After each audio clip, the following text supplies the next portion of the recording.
வணக்கம். இது எஃப்னா தமிழ் டிவியின் இலங்கையின் இன்றைய காலை செய்திகள். 2 மில்லியன் தமிழ் முஸ்லிம் வாக்குகள் ரணிலின் இலக்கு, பல ராஜதந்திரிகள் களத்தில். எதிர்வரும் செப்டம்பர் 21 நடைபெற இருக்கும் 9வது நிறைவேற்று அதிகாரம் கொண்ட ஜனாதிபதி தேர்தலில் ஜனாதிபதி ரணில் விக்ரமசிங்கவின் வெற்றிக்காக இலங்கையில் இருக்கும் பல தூதரகங்கள் நேரடியாக பணியாற்றி வருவதாக அறிய முடிகின்றது. மேற்குலக நாடுகளின் ஆதரவு ரணிலுக்கு பக்கபலமாக இருப்பதனாலும் ரணிலூடாக பல்வேறு செயற்பாடுகள் எதிர்காலத்தில் முன்னெடுக்கலாம் என்ற அடிப்படையில் இலங்கையில் ராஜதந்திரிகள் ரணிலுக்கு ஆதரவாக பணியாற்றி கொண்டிருக்கின்றனர். திரைமறைவில் 2 மில்லியன் சிறுபான்மை வாக்குகளை பெற்றுக்கொள்வது ரணிலின் திட்டமாக இருக்கிறது. அதற்காக அவர் பல்வேறு வியூகங்களை வகுத்து செயல்படுவதுடன் சிறுபான்மை வாக்குகள் பெறுவதற்கான கட்டமைப்புகளை பிரதேச மட்டத்தில் பலப்படுத்தி வருகின்றார். வடகிழக்கு பெருந்தோட்ட பகுதிகள், நாட்டின் சிறுபான்மை மக்கள் வாழும் பகுதிகள் தமக்கான ஆதரவு தளத்தை அதிகரித்துக் கொள்வதற்கான நகர்வுகளில் ஈடுபட்டிருப்பதாக ரணிலின் தரப்பு அறிவிக்கின்றது. சிறுபான்மை மக்களை பிரதித்துவப்படுத்துவதில் சிவில் அமைப்புகள், தொழிற்சங்கங்கள் பல்வேறு தரப்பினர் சந்தித்து வருகின்றனர். தமிழ் முஸ்லிம் மக்கள் மத்தியில் அதிகமான தொடர்புகளை பேணி வரும் இலங்கையில் இருக்கும் வெளிநாட்டு தூதரகங்களில் பணியாற்றி வரும் ராஜதந்திரிகள் ரணில் விக்ரமசிங்கவின் வெற்றிக்காக பல்வேறு களப்பணிகளில் ஈடுபட்டுள்ளனர். ஒட்டுமொத்தமாக 2 மில்லியன் தமிழ் முஸ்லிம் வாக்குகளை பெற்றால் இலகுவாக வெற்றி பெற்றுவிடலாம் என்று ரணிலின் திட்டமாகவும் இருக்கின்றது. இறுதி நொடி வரை ரிசாத்துடன் பேசிய ரணில் விக்ரமசிங்க முயற்சி பயனற்று போனது. ரிசாட் பதுவீன் தலைமையிலான அகில இலங்கை மக்கள் காங்கிரஸ் ஜனாதிபதி தேர்தலில் ஐக்கிய மக்கள் சக்தியின் ஜனாதிபதி வேட்பாளர் சஜித் பிரேமதாசவுக்கு ஆதரவளிக்க இருக்கின்றனர். ஆனால் இந்த தீர்மானத்தை எடுக்க ரிசாட் பதுவீன் பல்வேறு சவால்களை எதிர்கொண்டிருக்கின்றார். அகில இலங்கை மக்கள் காங்கிரசின் நாடாளுமன்ற உறுப்பினர் ஜனாதிபதிக்கு ஆதரவான நிலைப்பாட்டை கட்சி எடுக்க வேண்டும் என்று வலியுறுத்தினார்.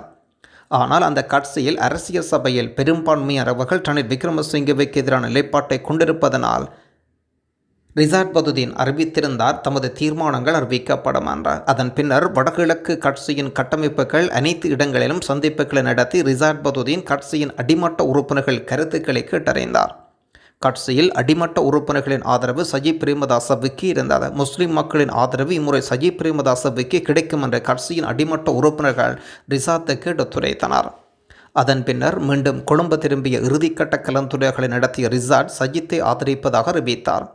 ஆனால் சஜித்தை அவர் ஆதரிக்கும் நிலைப்பாட்டை வெளிப்படுத்த ஒரு சில மணி நேரத்துக்கு முன்பு வரை ரணில் விக்ரமசிங்க தொடர்ந்து ரிசாத்துக்கான தொலைபேசி அழைப்புகளை மேற்கொண்டு தமது தரப்புக்கான ஆதரவை நல்குமாறு கூறியிருக்கின்றார். என்றாலும் கட்சியின் அடிமட்ட ஆதரவு, முஸ்லிம் மக்களின் ஆதரவும் சஜித் பக்கம் இருப்பதனால் ரிசாட் ரணிலுக்கான பதிலளித்திருக்கின்றார். அதற்கான காரணங்களையும் தெளிவூட்டல்களையும் விக்ரமசிங்கவுக்கு தெளிவூட்டியிருக்கின்றார். என்றாலும் தொடர்ந்து ஆதரவை கூறியிருக்கும் ரணில் எதிர்காலத்தில் ஐக்கிய மக்கள் சக்தியின் நாடாளுமன்ற உறுப்பினர்கள் குழு ஒன்றோ தம்முடன் இணைந்து கொள்வதாகவும் ரிசாத்திடம் கூறியிருக்கின்றார். இதற்கு பதிலளித்திருக்கும் ரிசாத், இல்லை, ஜனாதிபதி ஐக்கிய மக்கள் சக்தியிலிருந்து யாரும் வருவதாக இல்லை, வந்தால் அவர்களுக்கான அரசியல் முடிந்துவிடும் என்றும் சொல்லியிருக்கின்றார். ஒரு அரசியல் நிகழ்ச்சி நடத்து என்பது ஊடகவைகள் நினைப்பது போல் வியாபாரம் செய்வதல்ல. நீர் நிகழ்ச்சி என்பது அமைந்திருந்தால் நிச்சயமாக அப்போது கூட தணிக்கை செய்திருக்க வாய்ப்புகள் இருந்திருக்க வேண்டாம். ஏனென்றால் ஒரு பொறுப்புள்ள ஊடகம் தமது ஊடக தர்மத்தை மனதில் கொள்ள வேண்டாம். திகாம்பரம், பீலுகுமார் என்பன இரு தனிநபர்கள் சம்பந்தப்பட்டது அல்ல, இரண்டு குடும்பங்கள். அந்த சமூகம் சார்ந்த நிலையில் அவருடைய அரசியல் கௌரவம் தங்கியிருக்கிறது. இருந்தாலும் அரசியல் நாகரிகத்துடன் அரசியல்வாதிகள் நடந்து கொள்ள வேண்டாம். நேரல நிகழ்ச்சியில் பீலுகுமார், திகாம்பரம் தாக்கப்படும் காட்சிகள் சமூக வலைத்தளங்களில் வைரலாகிக் கொண்டிருக்கின்றது.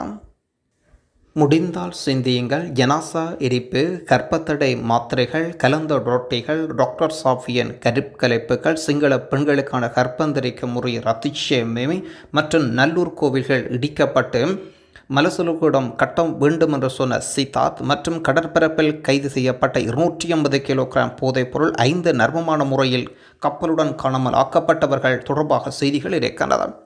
தமிழ் பௌத்த சிங்கள பௌத்தமாக மாற்றப்பட்டு மக்களின் காணிகள் வனவிலங்கு திணைக்களம் அபகரிப்பு, வலிந்து காணாமல் ஆக்கப்பட்டோர் இன்னும் வீடு திரும்பாமை, திட்டமிட்ட ஆக்கிரமிப்புகள் போன்றவற்றை மறந்தே அரசியல் கோமாளிகள் மீண்டும் தமிழ் பேசும் மக்கள் மத்தியில் இவர்களை ஆதரிக்கும் ஒரு கூட்டம் இருக்கின்றது. செங்கடல் அதிகரித்திருக்கும் போர் பதற்றம், சரக்கு கப்பல்கள் மீது தொடர் தாக்குதல். செங்கடல் வழியாக சென்ற ஒரு சரக்கு கப்பல் மீது தொடர் தாக்குதல் நடத்தப்பட்டிருப்பதாக சர்வதேச ஊடகம் செய்தி வெளியிட்டிருக்கிறது. குறித்த தாக்குதலில் கப்பல் தீப்பற்றி எரிந்து கொண்டிருப்பதாகவும் கப்பல் மாலுமிகள் கட்டுப்பாட்டில் இல்லாமல் மிதந்து கொண்டிருப்பதாகவும் பிரித்தானிய இராணுவம் செய்தி வெளியிட்டிருக்கின்றது. ஹவுதி கிளர்ச்சியாளர்களின் கட்டுப்பாட்டில் இருக்கும் ஏமன் துறைமுக நகரமான ஹைதாவுக்கு மேற்கே 140 கிலோமீட்டர் தொலைவில் தாக்குதல் நடைபெற்றுள்ளது. சிறிய படகுகளில் வந்தவர்கள் முதலில் சிறிய ரக ஆயுதங்களுடன் துப்பாக்கிச்சூடு நடத்தியதாகவும் பிரித்தானிய இராணுவத்தின் கடல்சார் வர்த்தக நடவடிக்கை மையம் அறிவிக்கின்றது. 4 எறிகணைகளை கப்பல் தாக்கியதாகவும், ஆனால் ட்ரோன்களோ அல்லது ஏவுகணைகளோ என்பது உடனடியாக தெரியப்பெறவில்லை. கப்பல் அனைத்து சக்திகளையும் இழந்திருக்கலாம் என்றும் இந்த தாக்குதலில் உயிரிழப்புகள் இல்லை என்றும் மாலுமிகள் பாதுகாப்பாக இருப்பதாகவும் கடல்சார் வர்த்தக நடவடிக்கை மையம் அறிவிக்கின்றது. இந்த தாக்குதலை ஹவுதி கிளர்ச்சியாளர்கள் நடத்தியிருக்கலாம் என்று சந்தேகிக்கப்படும் அதேவேளை ஹவுதி தரப்பில் இதுவரை தாக்குதலுக்கான பொறுப்பேற்கள் இதுவரை யாவும் மேற்கொள்ளப்படவில்லை என்பதும் குறிப்பிடத்தக்கது. மத்திய கிழக்கில் ஏற்பட்டிருக்கும் இந்த போர் பதற்றம் காரணமாக எண்ணெய் விலைகள் சடுதியாக அதிகரிக்கும் என்று கருதப்படுகின்றது. முல்லைத்தீவில் இனந்தெரியாத நபர்களால் வர்த்தகர் ஒருவர் மீது தாக்குதல். முல்லைத்தீவு ஒட்டேசுட்டான் வடக்கு வாசல் பகுதியில் இருக்கும் வர்த்தக நிலையொன்றின் உரிமையாளர் இனந்தெரியாத மூவரினால் தாக்கப்பட்டுள்ளார். ஒட்டேசுட்டான் சிவன் கோவிலுக்கு அருகாமல் இருக்கும் உணவு புதுக்குளம் வீதியில் இருக்கும் உதிரிகள் வாணிபம் ஆகியவற்றின் உரிமையாளரை இவ்வாறு வர்த்தக நிலையத்தில் வைத்து தாக்கப்பட்டுள்ளார். தாக்கப்பட்ட நபர் இன்று வர்த்தக நிலையத்தினை திறந்து வியாபார செயற்பாட்டில் ஈடுபட்ட போது நண்பகல் 2 மணியளவில் மோட்டார் சைக்கிளில் வந்த மூவர் அவரை தாக்கிவிட்டு தப்பிச் சென்றனர். குறித்த நபர்கள் ஒரு மோட்டார் சைக்கிளில் மூவராக வந்திருந்ததோடு 2 கேபிள்களில் தாக்கி வர்த்தகருக்கு காயத்தினை ஏற்படுத்தியுள்ளனர். வர்த்தகர் சிகிச்சைக்காக வைத்தியசாலையில் அனுமதிக்கப்பட்டிருப்பதுடன் ஒட்டேசுட்டான் போலீசாருக்கு தெரியப்படுத்தியும் இருக்கின்றார். இதேவேளை முல்லைத்தீவு ஒட்டேசுட்டான் மகா வித்தியாலயத்தின் பாடசாலை அபூர்வ சங்க செயலாளர் சாந்தகுமார் அதிகாலை பொழுதில் இனந்தறியாத நபர்களால் தாக்கப்பட்டிருந்தார். இவ்வாறு ஒட்டேசுட்டான் பிரதேசத்தில் பொதுமக்கள் இனந்தறியாதவர்களால் தொடர்ந்தும் தாக்கப்பட்டு வருவது வேதனை அளிக்கின்றது. இவ்வாறான செயற்பாடுகள் தொடர்பில் போலீசார் குற்றச்செயல்களை தடுத்து மக்களின் இயல்பான வாழ்வுக்கு சட்டத்தை நடைமுறைப்படுத்தி என்று தேவை இருக்கின்றது. புதையல் ஒன்றுக்காக பலி கொடுக்கப்பட்ட தாதி. நுவரெலியாவில் நடந்த சம்பவம். நுவரெலியா மாவட்டம் போலீஸ் பிரிவுக்கு உட்பட்ட சேனம்பட்டி தோட்டத்துக்குரிய சீனன்பட்டி தோட்ட அடர்வன பகுதியில் படுகொலை செய்யப்பட்டு புதைக்கப்பட்டிருந்த பெண்ணின் சடலம் ஒன்று போலீசாரினால் தூண்டி எடுக்கப்பட்டிருந்தது. இவ்வாறு சடலமாக தூண்டி எடுக்கப்பட்ட பெண் முள்ளையா தோட்டத்தினைச் சேர்ந்த சிவலிங்கம் தர்சினி, வயது 36. சம்பவத்தில் சடலமாக தூண்டி எடுக்கப்பட்ட பெண் அக்கரப்பத்தனை மன்ராசி பிரதேச வைத்தியசாலையின் தாதியாக பணியாற்றி வருகின்றார். கடந்த 6 மாதமாக குறித்த தாதி பெண் காணாமல் போயிருப்பதாக அக்கரப்பத்தனை மற்றும் மந்தனுவர போலீஸ் நிலையங்களில் உறவுகளால் முறைப்பாடு பதிவு செய்யப்பட்டிருந்தது. காணாமல் போன பெண் தொடர்பாக விசாரணையை மேற்கொண்ட போலீசார் தேடுதல்களை மேற்கொண்டனர். இதே நேரத்தில் சம்பவத்தில் காணாமல் போன பெண் பாவித்து வந்த கை தொலைபேசி கடந்த 2 தினங்களுக்கு முன் இயங்கியிருக்கிறது. இதை ஆதாரமாக கொண்டு போலீசார் தேடுதல் நடவடிக்கையை துரிதப்படுத்தினர். இந்த சம்பவத்தில் கைது செய்யப்பட்டுள்ள பிரதான சந்தேக நபரிடத்தில் கைத்தொலைபேசி இருந்தமை கண்டுபிடிக்கப்பட்டன. இவ்வாறு கைது செய்யப்பட்ட சந்தேக நபரும் காணாமல் போயிருந்த பெண்ணுடன் மன்ராசி பிரதேச வைத்தியசாலையில் பணியாற்றியவர். இந்த நிலையில் கைது செய்யப்பட்ட நபரிடம் குறித்த பெண் பாவித்து வந்திருந்த கைத்தொலைபேசி ஆதாரமாக வைத்து போலீஸ் விசாரணை ஆரம்பித்த நிலையில் இந்த பெண்ணை கொலை செய்து புதைக்கப்பட்ட தகவல் போலீசாருக்கு கிடைக்கப்பட்டன. கைது செய்யப்பட்ட நபர் கோணம்பட்டிய சீனம்பட்டி தோட்ட அடர்வன புதையல் தோண்ட இந்த பெண்ணை கடத்தி வந்து பலி கொடுக்க கொலை செய்திருக்கிறார் என்று முதல்கட்ட விசாரணை சொல்கின்றது. இந்த தகவலின் அடிப்படையில் போலீசார் வலைப்பணை பிரதேசத்தில் நீதிமன்றத்தில் அறிவித்ததை அடுத்து புதைக்கப்பட்ட பெண்ணின் சடலம் தூண்டி எடுக்கப்பட்டது. சம்பவ இடத்துக்கு வருகை நீதிவான் முன்னிலையில் புதைக்குழி தூண்டப்பட்டு பெண்ணின் சடலம் மீட்கப்பட்டன. இவ்வாறு மீட்கப்பட்ட சடலத்தை அடையாளம் கண்டு மரண விசாரணை நடத்தப்பட்ட பின் சடலம் வைத்திய அதிகாரியின் உடல்கூற்று பரிசோதனைக்காக நுவரெலியா மாவட்ட வைத்தியசாலையில் கொண்டு செல்லப்பட்டன. இதே நேரம் சம்பவத்தில் கைது செய்யப்பட்ட சந்தேக நபரை போலீஸ் பாதுகாப்பில் வைத்து மேலதிக விசாரணையை முன்னெடுத்து செல்ல நீதிமன்றம் உத்தரவு வழங்கியிருக்கிறது. சடலமாக மீட்கப்பட்ட பெண்ணின் உடல்கூற்று பரிசோதனை வருகின்ற வியாழக்கிழமை நடத்தப்பட இருப்பதாகவும் போலீசார் அறிவிக்கின்றனர். 35 நாட்டவர்கள் இலங்கை வர விசா தேவையில்லை. 35 நாடுகளின் பிரஜைகள் விசா இல்லாமல் இலங்கைக்குள் நுழைவதற்கு அமைச்சரவை ஒப்புதல்.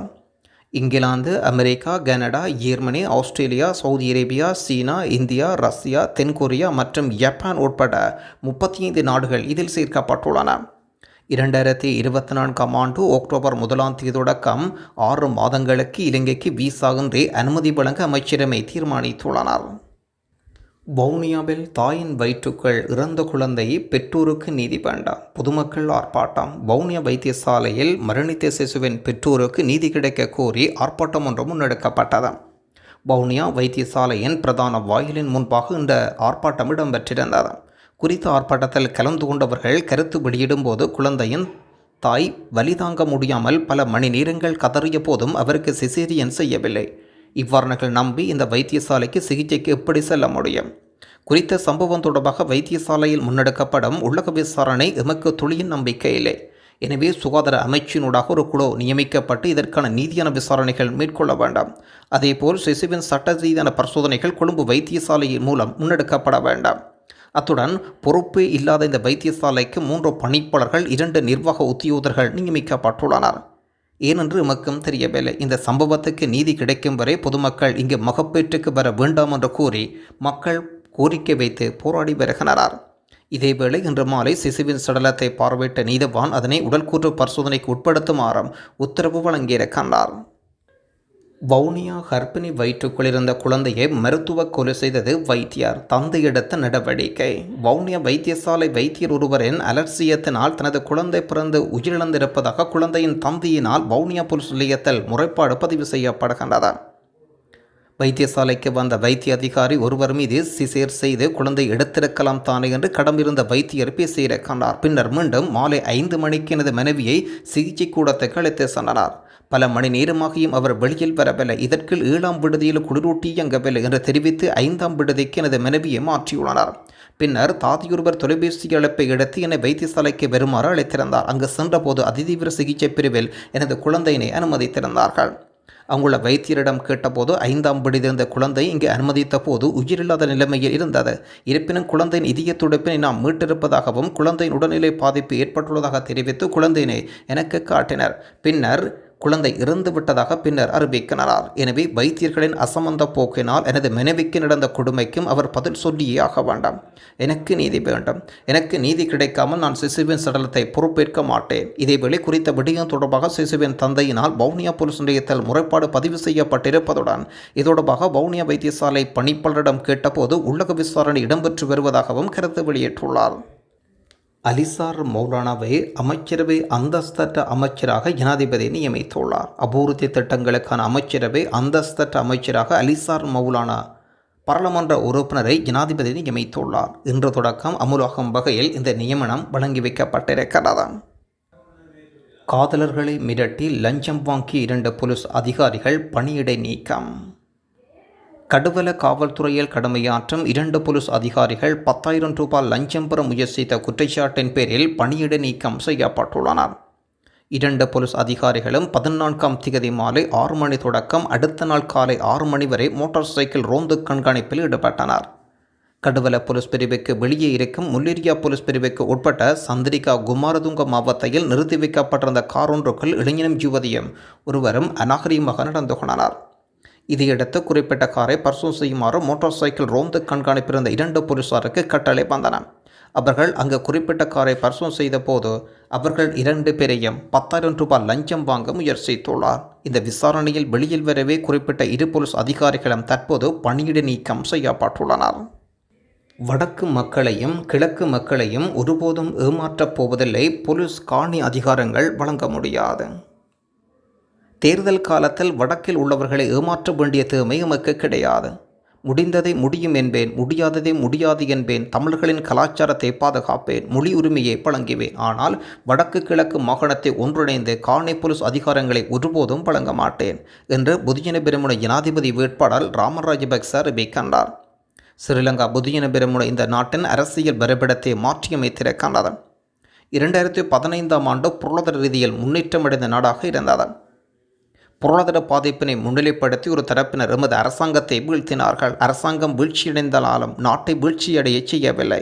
நாட்டின் தேசியத்துவம் இராணுவத்தினருக்கு எதிரான தீர்மானங்களை ஒருபோதும் எடுக்க முடியாது. தேசிய உற்பத்திகள் நிச்சயம் மேம்படுத்தப்படும். இலங்கை ஒற்றையாட்சி நாடு. நாட்டின் ஒற்றையாட்சியை பாதுகாக்கவே வீரர்கள் போராட்டார்கள். நாங்கள் அரசியல் இருக்கும் வரை இந்த நாட்டில் எல்லை கிராமங்கள் தோற்றம் பெறுவதற்கு இடமளிக்கப் போவதில்லை. இது பௌத்த நாட்டில் அனைத்து மதங்களும் முன்னுரிமை கௌரவமளிக்க தயார். அதனை செய்வோம். அதேபோல் மாகாண சபைகள் போலீஸ் காணி அதிகாரங்கள் ஒருபோதும் வழங்க மாட்டோம். தேர்தல் காலத்தில் வடக்கில் உள்ளவர்களை ஏமாற்ற வேண்டிய தேவை எமக்கு கிடையாது. முடிந்ததை முடியும் என்போம், முடியாததை முடியாது என்போம். தமிழர்களின் கலாச்சாரத்தை பாதுகாப்போம் என்றும் சொல்லியிருக்கின்றார். நன்றி.